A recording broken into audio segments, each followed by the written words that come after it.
નમસ્તે. જીના વિરાટની ખાટી મીઠી આ શ્રેણીમાં ફરીથી એકવાર તમારું સ્વાગત છે. આજે મારે જે વાત કરવી છે એ ટોપિક છે નંબર ઓફ ઓપ્શન્સ. સો જ્યારે આપણે નાના હતા અને આપણને બહુ લિમિટેડ ઓપ્શન્સ બધી વસ્તુમાં અવેલેબલ હતા. ચાહે એ ઘરમાં ટીવી સિરિયલ હોય કે ખાવા પીવાની વસ્તુઓ હોય, બહારે જવાનો તો ક્યારેક જ હોય અને રમવામાં પણ આડોશ પડોશ જ હોય. એ સિવાય બીજા ભાગ્યે જ કોઈ ઓપ્શન આપણી પાસે રહેતા હતા. અને એટલે જે અત્યારના બાળકોની જે ચેલેન્જીસ છે એ આપણે કદાચ અનુભવી જ ના શકીએ.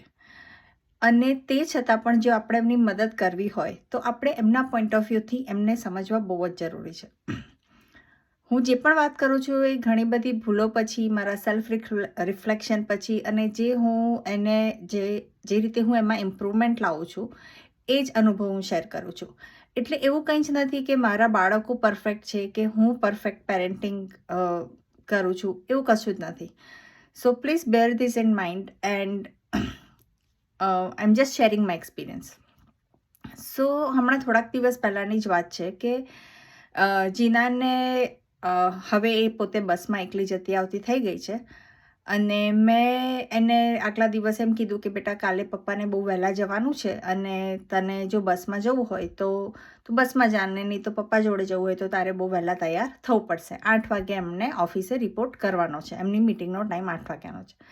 એટલે એણે તરત કીધું ઠીક છે, હું બસમાં જઈશ. મેં કીધું ઓકે. સો ત્યારે મેં એને ઓકે કહી દીધું. હવે બીજા દિવસે એ ખુશી સવારે વહેલા ઉઠીને સરસ તૈયાર થઈ ગઈ. હવે મિલનને પણ 8 વાગે રિપોર્ટ કરવાનો હતો, 7:30 નીકળવાનો હતો. જીનાની બસનો ટાઈમ પણ 7:30નો. તો બેઉ 7 વાગે સરસ તૈયાર થઈ ગયા. તો મિલન કે તો તું પછી મારી સાથે જ ચાલ. એટલે એ થઈ ગઈ રિબેલિયન. તો મિલન કે મેં એવું શું ખોટું કીધું? ના, બસ તમે તમે મને સમજો છો શું કે જે પણ કે ના, તમે મને પહેલાં આ કીધું, હવે તમે તમારા વર્ડ્સ પર નથી. અને છોકરીઓ આમ પણ જ્યારે અપસેટ હોય ત્યારે જરાક 2-4 વાક્યો બિનજરૂરી વધારે બોલે છે. તો એને પણ સવારે અણગમો વ્યક્ત કરવાનો ચાલુ કર્યો. એટલે અમે થોડીક વાર પોઝ આપ્યું. પછી મેં એને સમજાવવાનો પ્રયત્ન કર્યો, બટ એને બસ કે તમે લોકો તમારા વર્ડ્સ નથી રાખતા, એ રીતે એને વાતને લીધી. એટલે અમને જરાક થયું કે આ શું છે, ઠીક છે તને જેમ કરો એમ કર. હવે મોટી થઈ રહી છે એટલે એકદમથી આપણે એને ફોર્સ પણ ના કરી શકીએ. પણ પછી હું ને મિલન વાત કરતો, મિલન મને કે હિરલ, ભૂલ આપણી છે ને, આપણે એને ઓપ્શન આપ્યું ને, આપણે એને કીધું કે તું તારી રીતે જા અને પછી હવે આપણે ચેન્જ કર્યા છે. મેં કહું હા, વાત સાચી છે. તો મને મિલન કે હું એકવાર એને હજુ થોડુંક પૂછી જોઉં છું. એને કહું છું યુ ડોન્ટ હેવ ઓપ્શન અને તારે આમ જ આવવાનું છે અને એના કારણે આ ફાયદા છે. એટલે એને જીનાને બોલાવીને કીધું કે જો જીના, તને અત્યારે ભલે રાતના મમ્મીએ જે પણ કીધું બટ અત્યારે કોઈ ઓપ્શન નથી. તું સરસ તૈયાર થઈ ગઈ છું, હું એ જ રસ્તે જઈ રહ્યો છું, તું મારી સાથે ચાલ, જેથી પૈસા પણ બચે અને દાદીથી વાત થઈ જાય, આપણી પણ વાત થઈ જાય. તો કે મારે બસમાં જવું છે. મિલન કે you don't have bus option now, you are coming with me. એટલે જ્યારે એને એ રીતે અલગ ટોનમાં કન્વિન્સિંગથી, પોઝિટિવિટીથી જ્યારે એને કીધું તો એને જરાક મોઢું થોડુંક ઉદાસ રાખીને કીધું ઓકે. એટલે અમે કીધું ઠીક છે. મેં કીધું સ્માઇલ કર ના. પછી મિલન કે જો અમારી ભૂલ થઈ, અમારે તને ઓપ્શન નહોતું આપવું જોઈતું અને અમને પણ ખ્યાલ નહીં કે તું આવી સરસ વહેલી તૈયાર થઈ જઈશ. તો વેલ ડન ને તું ચાલ, આપણે એ જે પૈસા બચ્યા એ તારી ટ્રીટમાં જ વાપરશું. એમ કરીને એને થોડીક ફૂસલાવાનો પ્રયત્ન કર્યો કે ના, એની કંઈ જરૂર નથી. I understand that it is saving money and petrol and everything. So એની જાતે જ પછી રીતે પોતે અગ્રી થઈ.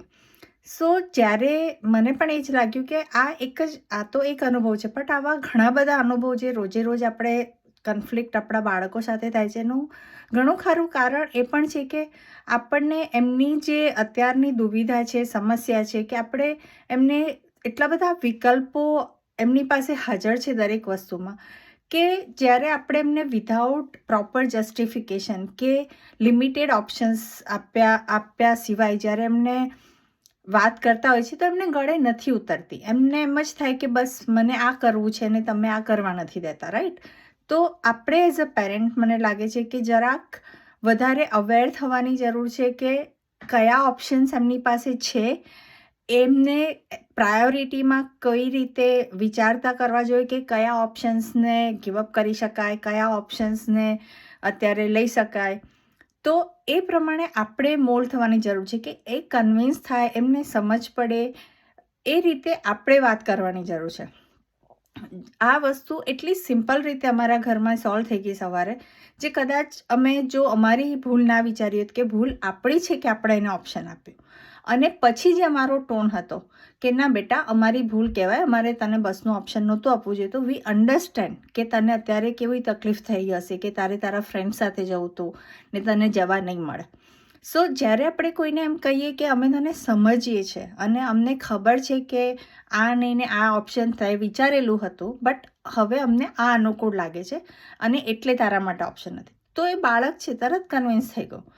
સો આ મારો એક અનુભવ હતો અને હું હવે આના ઉપર થોડુંક વધારે ધ્યાન આપીને એની સાથે કમ્યુનિકેશન કરીશ. મને લાગે છે કે પહેલાંના ઘણા અનુભવોમાં જ્યાં ઘણા કન્ફ્લિક્ટ હતા, જ્યાં આઈસ્ક્રીમની વાત હોય, ટીવી સિરિયલની વાત હોય, જે પણ હોય, તો એ ઘણા ખરા અમે પોતાના સેલ્ફ રિફ્લેક્શનથી ઓછા કરી શક્યા હોત.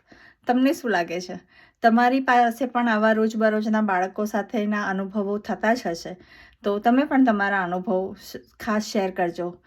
ઘણું ખરું કરીને અવેલેબલ ઓપ્શન્સના બારામાં, કારણ કે જેમ જેમ મોટા થાય એમ કરિયર ઓપ્શન્સ પણ હવે એટલા બધા છે કે એ પણ કદાચ એમને કન્ફ્યુઝ કરતા હશે, કાં એમની પ્રાયોરિટી અને આપણું થિંકિંગ, આપણું એક્સપિરિયન્સ બધું બહુ જુદું હોતું હશે. તો એમાં આપણે એકબીજાની સાથે મળીને સંવાદ કરીને આ રીતે મદદ કરી શકીએ એવું મને લાગે છે. Thank you.